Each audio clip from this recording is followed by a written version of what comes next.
Kenapa bang? Abang capek. Ayo masukin air ya buat mandi. Nggak usah.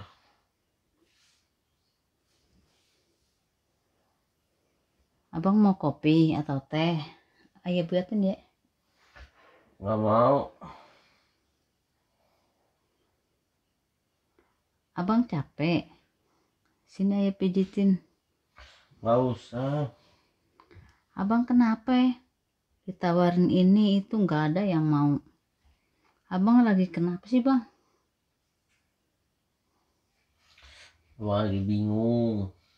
Bingung kenapa? Pusing. Pusing kenapa? Peraturan kantor. Ini dari bosnya. Semua karyawan harus punya istri minimal 2 mah. Kalau tidak punya istri 2 bakal di PHK. Mana dikasih waktu cuma 1 bulan, suruh nikah lagi. Saya bisa mati kalau di PHK mak. Nggak apa-apa bang. Insya Allah abang mati syahid.